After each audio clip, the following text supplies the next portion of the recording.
اچھا کچھ عورتوں کو یہ بھی شوق ہوتا ہے کہ بھلے کام شام ہو چکا ہوتا ہے، اگر جس دن میاں جلدی گھر آ گئے یا میاں کی چھٹی ہے، جان بوجھ کے جھاڑو پکڑ کے تو ڈسٹنگ کا کپڑا پکڑ کے یا کوئی کچن میں زبردستی کا کام دکھانے کے لیے نا اپنے آپ کو گندی ماسی بنا کے نا میاں کے سامنے گھومیں گی. پھر میاں کا دل ہی نہیں ہے، میاں ویسی اداس ہو جاتا ہے، وہ ٹراما ڈپریشن میں چلے آتا ہے. اور میں کی کتا ہے، میں کدھر شادی کر لی ہے یار، مجھے کدھر پھنسا دی ہے. مطلب بیوی دیکھنے کے قابل ہوگی تو مرد دیکھے گا نا. تو مرد کو یہ ٹراما نہیں ہے، مرد کو یہ دکھ نہیں ہے. ایک عورت خواہش کرتی ہے میرا مرد ایسا ہو، میری شادی ایسی ہو، پیسے والا ہو، گاڑی ہو، میرے خرچے اٹھائے، مجھے سونا دلائے، زیور. ساری خواہشیں عورت رکھتی ہے، عزت بھی کرے، پیار بھی کرے، میری بات بھی مان.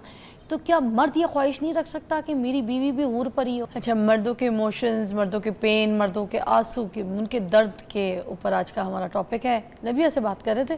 مجھے بتائیں نبیہ، میرے نا ایک جاننے میں بڑے اچھے ہمارے قریبی دوست ہیں نا، فیملی فرینڈ ہیں، ان کی شادی ہوئی ریسنٹلی. میں ان کی شادی کو اٹینڈ بھی کیا، بڑا فرال کے ساتھ جا کے فن کیا.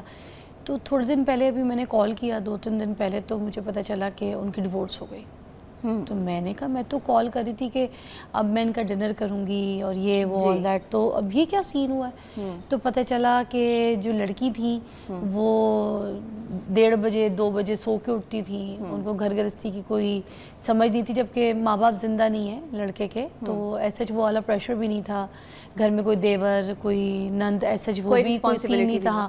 مگر ان کو کوئی شوق نہیں تھا کہ وہ اپنے کسی گھر میں اپنے سٹاف کو بھی اٹھ کے، نوکروں کو بھی حکم دیں کہ بھائی تم یہ پکا لو، یہ لے آؤ، یہ سودا ختم ہے، ناشتے میں بنا لو. یا میاں اٹھ گیا ہے جلدی تو اس نے ناشتہ کیا کہ نہیں کیا، یا کوئی چیز یہ گھیلے بال لے کے بس وہ صوفوں پہ بیٹھ جاتی تھی، سارا دن فون پہ لگی رہتی تھی. باتیں کرنی ہوتی تھی تو وہ گارڈن میں جا کے پتہ نہیں گھنٹوں لگی رہتی تھی. ٹھیک ہے، تو وہ بڑا پریشان ہوئے سچویشن سے. انہوں نے کہا کہ بھائی میں تو یہ شادی پہلے انہوں نے 2-3 بار سمجھایا، پھر اس کے بعد انہوں نے کہا میں تو یہ چیزیں لے کے چل ہی نہیں سکتا. کبھی میرے خانے سے کوئی ان کا کپڑا ملے، کبھی دوپٹہ بستر پہ، کبھی قمیض کہیں تو چپلیں کہیں، تو وہ تو تنگ آ کے کہتے اتنا پھوڑ پنا تو میں برداشت. اور اگر تیار ہونا ہے تو میاں کے لیے نہیں ہونا، انہوں نے کوئی ویڈیو بنانے کے لیے، ٹک ٹاک کے لیے، تو میاں اگر پاس آ رہے ہیں تو فوراً فون پکڑا کے ان کو کہنا ہے کہ بھائی میری سیلفی تو کھینچو. تو کہتے ہیں میں تو اس سے پیار بھی نہیں کر سکتا، میں پاس جاتا ہوں تو مجھے فوراً کہتی ہے سیلفی کھینچ دو، ویڈیو بنا دو، پکچر ویڈیو بنا دو. تو کہتے ہیں میں تو پھر اس لیے چھوڑ دیا، میں تو آگے پھر کیا زندگی اس کی خراب کروں یا اپنی کروں، میچ ہی نہیں ہوتا. اب اس طریقے کی بھی لڑکیاں، مرد کیا برداشت کریں؟ دیکھیں میں یہاں پر نا ایک چیز بتاؤں گی. وہ